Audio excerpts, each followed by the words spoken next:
Hello everyone, welcome to Commerce Net Point. I'm CA Tripti Singh. First of all, thank you so much for joining my channel. And if you are new to this channel, then please subscribe to Commerce Net Point. And yes, don't forget to press the bell icon so that you can receive future notifications. Okay, our today's topic is types of partnerships. तो बच्चे जब हम partnership को बांटते हैं तो दो basis पर बांटते हैं, एक तो ड्यूरेशन के बेसिस पे और दूसरा लायबिलिटी के बेसिस पे। तो अगर हम ड्यूरेशन के बेसिस पे बांटते हैं तो हमारे पास फर्दर दो तरीके की पार्टनरशिप आती हैं, पहला पार्टनरशिप एट विल और दूसरा पर्टिकुलर पार्टनरशिप। ठीक है। और अगर हम लायबिलिटी के हिसाब से बांटते हैं तो फिर से हमारे पास दो तरीके की पार्टनरशिप आती हैं, पहला विद लिमिटेड लायबिलिटी और दूसरा विद अनलिमिटेड लायबिलिटी। तो यानी कि कह सकते हो आप आपके पास चार तरीके की पार्टनरशिप्स हो सकती हैं। तो अभी पढ़ते हैं इन चारों के बारे में। ओके, तो पहले पढ़ते हैं classification on the basis of duration, कि समय के हिसाब से। जो हमने देखा था दो तरीके की हो सकती हैं, एट विल और दूसरा आपका पर्टिकुलर पार्टनरशिप। तो एट विल नाम से पता चल रहा है विल क्या होती है, इच्छा। तो यानी ये वो पार्टनरशिप है जो पार्टनर्स अपनी इच्छा के अनुसार बनाते हैं और इसको तब तक चलेगी जब तक उन पार्टनर्स की विल कर रही है या जब तक उनकी इच्छा है। और जब पार्टनर्स की मर्जी खत्म हो जाएगी पार्टनरशिप को चलाने के लिए तो वो उसको क्या कर देंगे, वाइंड अप कर देंगे या ख़त्म कर देंगे। उसके लिए उन्हें क्या करना होगा, वो एक नोटिस देंगे विड्रोवल का, यानी कि हम इसमें से निकलना चाह रहे हैं पार्टनरशिप में से, जिसकी वजह से पार्टनरशिप क्या हो जाएगी, टर्मिनेट हो जाएगी या फिर ख़त्म हो जाएगी। एक बार रीड कर लो फटाफट से। This type of partnership exist at the will of partners, अपनी इच्छा से बनाते हैं वो। It can continue as long as the partners want, जब तक पार्टनर्स चाहते हैं तब तक वो चलती रहेगी। And is terminated when any partner gives notice of the withdrawal from partnership to the firm. अगर कोई भी पार्टनर जब उससे विड्रॉ करना चाहता है तो वो एक नोटिस दे देगा और उसी समय आपकी पार्टनरशिप क्या हो जाएगी, टर्मिनेट हो जाएगी। क्लियर है। सेकंड है पर्टिकुलर पार्टनरशिप। इसके अंदर क्या होती है, partnership form for the accomplishment of a particular project. आपके पास कोई एक पर्टिकुलर प्रोजेक्ट है, हो सकता है जैसे कि आप किसी बिल्डिंग को कंस्ट्रक्ट करना चाह रहे हो तो आप लोगों ने पार्टनरशिप कर ली है, या फिर कुछ भी कोई डैम कंस्ट्रक्ट करना है, मतलब कोई भी आपके पास एक क्या है, पर्टिकुलर कोई आपके पास प्रोजेक्ट है जिसको कंप्लीट करने के लिए आपने एक पार्टनरशिप बनाई है। It dissolves automatically when the purpose for which it was formed is fulfilled or when the time duration expires। तो ये ऑटोमेटिकली आपकी डिसॉल्व हो जाती है जैसे ही वो प्रोजेक्ट या फिर जो पर्पस था वो क्या हो जाता है, कंप्लीट हो जाता है। क्लियर है। Next is classification on the basis of liability. तो इसके अंदर भी फिर से हमारे पास दो तरीके से हैं, एक तो लिमिटेड लायबिलिटी वाली और एक आपकी अनलिमिटेड लायबिलिटी वाली। तो जो बच्चे अनलिमिटेड लायबिलिटी वाली होती है उसी को हम क्या बोलते हैं, जनरल पार्टनरशिप बोलते हैं। यानी कि जो हम अभी तक पढ़ते हुए आए हैं कि पार्टनरशिप के अंदर सबकी लायबिलिटी कैसी होती है, अनलिमिटेड होती है, तो उसको हम जनरल पार्टनरशिप बोलते हैं। तो यहाँ पे सभी पार्टनर्स की लायबिलिटी जो है वो अनलिमिटेड होती है और जॉइंट होती है, यानी पार्टनर्स सारे जॉइंटली और अलग अलग तरीके से लायबल होते हैं। The partners enjoy the right to participate in the management of the firm. Partners जो हैं वो फर्म की मैनेजमेंट में पार्ट लेते हैं।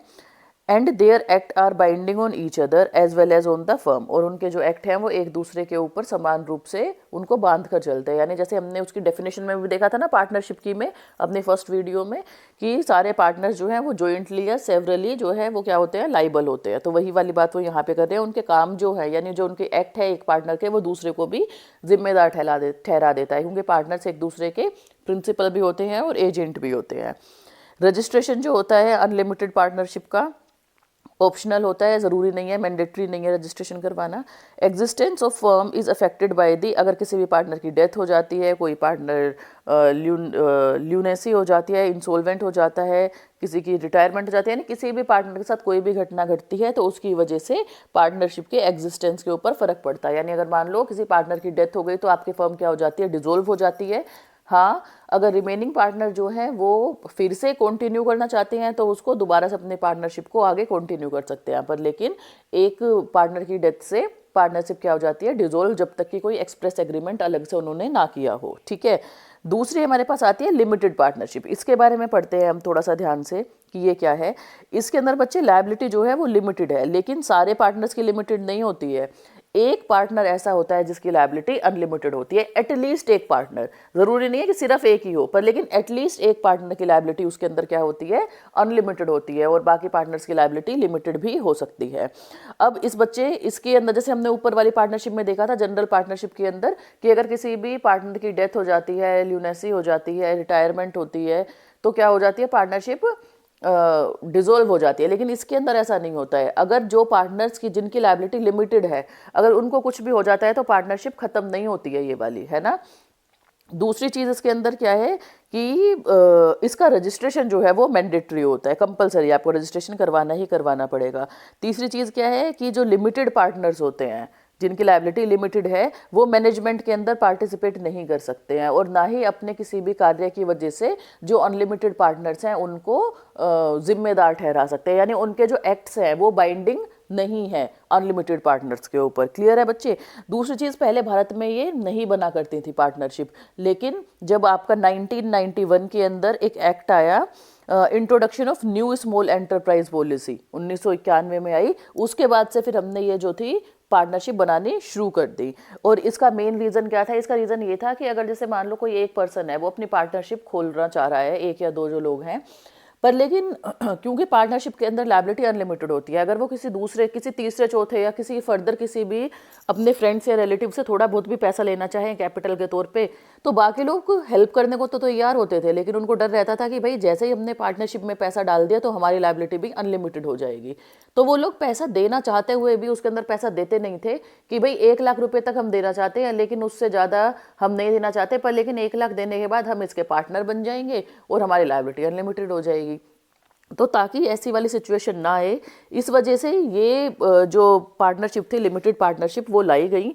अब क्या होता है कि उन पार्टनर्स की लायबिलिटी हम जो है लिमिटेड रख देते हैं कि भाई ठीक है, तुम्हारी जो लायबिलिटी है वो लिमिटेड ही है।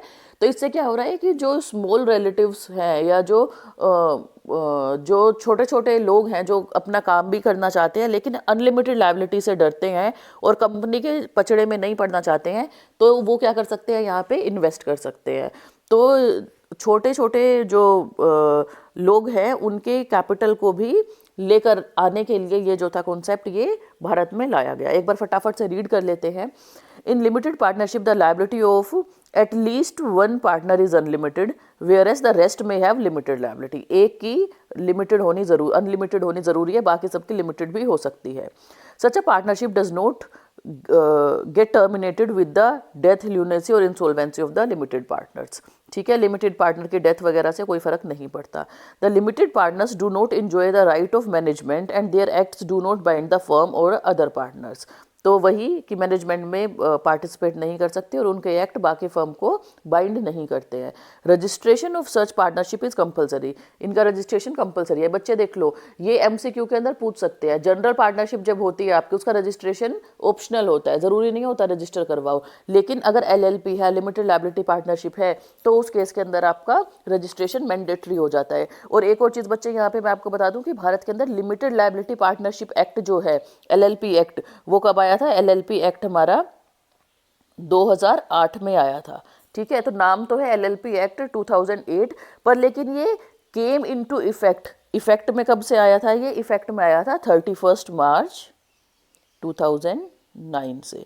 तो ये वाली चीज़ भी वो एमसीक्यू के अंदर पूछ लेते हैं। ज़्यादातर ये एमसीक्यू में कब पूछते हैं कि जब वो 4 ऑप्शन देते हैं आपको। 4 ऑप्शन नहीं, मतलब 4 अलग अलग एक्ट देंगे और पूछेंगे कि ये कब से आया आपके फोर्स में, है ना। तो उसके अंदर एक ऑप्शन के अंदर वो आपका एलएलपी एक्ट भी पूछ सकते हैं, पूछा भी हुआ है इनफैक्ट। ठीक है, तो ये हमने देख लिया। आगे चलते हैं। रजिस्ट्रेशन जो था वो इसका कंपलसरी था। This form of partnership was not permitted in India earlier. पहले ये इंडिया में नहीं बनती थी। The permission to form partnership firms with limited liability has been granted after introduction of new small enterprise policy in 1991। Clear है। The idea behind such a move has been to enable the partnership firm to attract equity capital from friends and relatives of small scale entrepreneurs who were earlier reluctant to help due to existence of unlimited liability clause। यानी वो जो छोटे छोटे आपके relatives या friends थे जो capital देना चाहते थे, थोड़ी बहुत इंट्रोड्यूस करना चाहते थे, पर लेकिन अनलिमिटेड लायबिलिटी की वजह से डरते थे। तो ये बच्चे आई थिंक क्लियर होगा आप सब लोगों को लिमिटेड पार्टनरशिप भी। अगर कोई डाउट है तो प्लीज़ कमेंट सेक्शन में लिखिएगा। ओके, तो नेक्स्ट हमारा टॉपिक है रजिस्ट्रेशन। ये एक छोटा सा टॉपिक है, ये और फटाफट से कंप्लीट कर लेते हैं। तो बच्चे, जैसा कि अभी तक आप लोग कई बार सुना होगा कि रजिस्ट्रेशन जो है जनरल पार्टनरशिप का, वो ऑप्शनल होता है, यानी मैंडेटरी नहीं है कि आप अपनी फर्म को रजिस्टर करवाओ। सबसे पहले रजिस्ट्रेशन का मतलब क्या होता है? इसके अंदर आप क्या करते हो, अपनी फर्म का नाम, जो भी आपकी फर्म का नाम है, उसको रजिस्ट्रार ऑफ फर्म्स जो होता है उसके पास एक रजिस्टर होता है, उसमें एंटर करवाते हो। तो रजिस्ट्रार ऑफ फर्म्स के जो रजिस्टर में अपने नाम को एंटर करवाने का प्रोसेस है, उसी को हम क्या बोलते हैं? रजिस्ट्रेशन बोलते हैं, कि हाँ भाई आपने अपनी फर्म को रजिस्टर करवा लिया है। इसके बच्चे कॉन्सिक्वेंसेस क्या हैं अगर रजिस्ट्रेशन नहीं करवाया तो? इसके कुछ दुष्प्रभाव हैं ना करवाने के। वो क्या क्या हैं? पहला है कि पार्टनर जो है वो केस नहीं कर सकते अपनी फर्म पे या फिर अदर पार्टनर्स के ऊपर। दूसरा क्या है? Firm can not file a suit against third party. Firm जो है वो किसी आउटसाइडर के ऊपर केस नहीं कर सकती। और तीसरा, फर्म जो है ना तो अपने पार्टनर के ऊपर ही केस कर सकती है। तो ये आपके कॉन्सिक्वेंसेज हैं नॉन रजिस्ट्रेशन के। तो इसी वजह से हम बोलते हैं कि हमेशा रजिस्ट्रेशन करवा ही लेना चाहिए। ये एडवाइजेबल है कि करवा लेना चाहिए। नॉन रजिस्ट्रेशन के काफ़ी नुकसान हैं। क्लियर है बच्चे? अब आगे पढ़ते हैं। देखो लिखा भी हुआ है आगे यही कि therefore it is advisable to get firm registered. तो ये एडवाइजेबल है कि रजिस्ट्रेशन करवा लेना चाहिए। अब बच्चे, रजिस्टर करवाने की अपनी फर्म को क्या प्रोसेस है, एक बार वो देख लेते हैं। सबसे पहले आपको क्या करवाना होता है? अपनी एप्लीकेशन जो है वो सबमिट करवानी होती है। किसके पास? रजिस्ट्रार ऑफ फर्म्स के पास।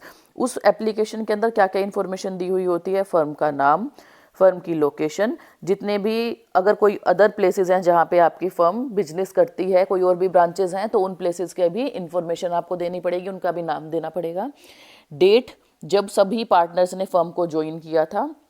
Names and addresses of the partners, जितने भी पार्टनर हैं उन सबके नाम और उन सबके एड्रेस जो हैं वो भी आपको देने पड़ेंगे। साथ ही साथ ड्यूरेशन ऑफ पार्टनरशिप, की कितने समय के लिए पार्टनरशिप है, अगर वो डिसाइड किया हुआ है तो वो भी आप बताओगे। इस जो ये एप्लीकेशन है, जब आप इसको लेके जाओगे तो ये एप्लीकेशन सारे पार्टनर के द्वारा साइन की हुई होनी चाहिए। क्लियर है? देन सेकंड नंबर पे जो डिपॉजिट ऑफ रिक्वायर्ड फीस, जितनी भी आपकी फ़ीस है वो फ़ीस आप सबमिट करोगे रजिस्ट्रार ऑफ फर्म्स के पास।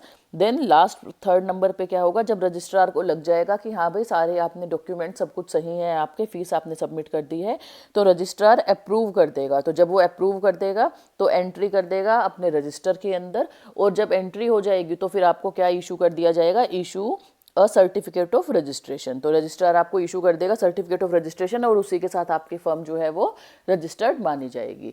चलिए बच्चे, तो आज के लिए सिर्फ इतना ही। अगर आप लोगों को मेरा वीडियो पसंद आया हो तो प्लीज़ इसे लाइक ज़रूर कीजिएगा। अगर आपको कोई डाउट या कोई सजेशन है तो प्लीज़ कमेंट सेक्शन में लिखिएगा। Thank you so much. नए हो तो सब्सक्राइब ज़रूर कीजिए। Okay, thank you.